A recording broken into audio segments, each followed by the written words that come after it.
Michael Jackson 150 साल जीना चाहता था। किसी से हाथ मिलाने से पहले दस्ताने पहनता था। लोगों के बीच में जाने से पहले मुंह पर मास्क लगाता था। अपनी देखरेख करने के लिए उसने अपने घर पर 12 डॉक्टर्स नियुक्त किए हुए थे, जो उसके सर के बाल से लेकर पांव के नाखून तक की जांच प्रतिदिन किया करते थे।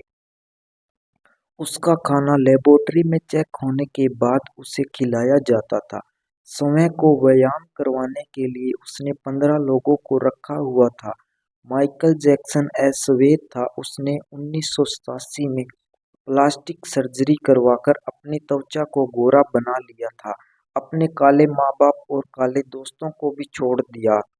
गोरा होने के बाद उसने गोरे माँ बाप को किराए पर लिया और अपने दोस्त भी गोरे बनाए। शादी भी गोरी औरतों के साथ की। नवंबर 15 को माइकल ने अपनी नर्स डेबी रोज से विवाह किया। उसने प्रिंस माइकल जैक्सन जूनियर 1997 तथा पेरिस माइकल कैथरीन 3 अप्रैल 1998 को जन्म दिया। वो 150 साल तक जीने के लक्ष्य को लेकर चल रहा था। हमेशा ऑक्सीजन वाले बेड पर सोता था। उसने अपने लिए अंगदान करने वाले डोनर भी तैयार कर रखे थे, जिन्हें वह खर्च देता था ताकि समय आने पर उसे किडनी, फेफड़े, आंखें या किसी भी शरीर के अन्य अंग की जरूरत पड़ने पर वह आकर दे दे। उसको लगता था वह पैसे और अपने रसूख की बदौलत मौत को भी चकमा दे सकता है, लेकिन वह गलत साबित हुआ। 25 जून 2009 को उसके दिल की धड़कन रुकने लगी। उसके घर पर 12 डॉक्टर की मौजूदगी में हालात काबू में नहीं आए। सारे शहर के डॉक्टर उसके घर पर जमा हो गए। वह भी उसे नहीं बचा पाए। उसने 25 साल तक डॉक्टर की सलाह के विपरीत कुछ नहीं खाया। अंत समय में उसकी हालत बहुत खराब हो गई। 50 साल तक आते आते वह पतन के करीब ही पहुंच गया था।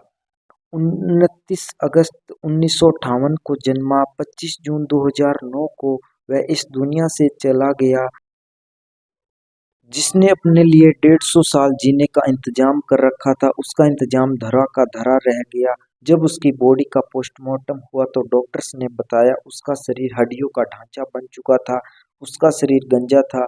उसकी पसलियां, कंधे की हड्डियां टूट चुके थे। उसके शरीर पर अनगिनत सुई के निशान थे। प्लास्टिक सर्जरी के कारण होने वाले दर्द से छुटकारा पाने के लिए एंटीबायोटिक वाले दर्जनों इंजेक्शन उसे दिन में लेने पड़ते थे। माइकल जैक्सन की अंतिम यात्रा को 2.5 अरब लोगों ने लाइव देखा था। यह अब तक की सबसे ज्यादा देखे जाने वाली लाइव ब्रॉडकास्ट है। माइकल जैक्सन की मृत्यु के दिन यानी 25 जून 2009 को 3:15 पर विकिपीडिया, ट्विटर और एओएल इंस्टेंट मैसेंजर यह सभी क्रैश हो गए थे। उसकी मौत की खबर का पता चलते ही गूगल पर 8 लाख लोगों ने माइकल जैक्सन को सर्च किया। ज्यादा सर्च होने के कारण गूगल पर सबसे बड़ा ट्रैफिक जाम हुआ और गूगल क्रैश हो गया। 2.5 घंटे तक गूगल क्रैश रहा। मतलब क्यों करते हो गुरूर अपने 4 दिन के ठाठ पर। मुट्ठी भी खाली रह जाएगी जब पहुंचोगे घाट पे। धनवान होना गलत नहीं है, बल्कि सिर्फ धनवान होना गलत है। आइए जिंदगी को पकड़ें इससे पहले कि जिंदगी हमको पकड़ ले। खुल कर जियो दोस्तों, मौत तो अटल सत्य है, उसको तो आना ही है। तो दोस्तों, जानकारी अच्छी लगी तो लाइक कर दियो, शेयर करियो, कमेंट करियो और चैनल को सब्सक्राइब करना बिल्कुल भी ना भूलियो। धन्यवाद थारो बहुत बहुत।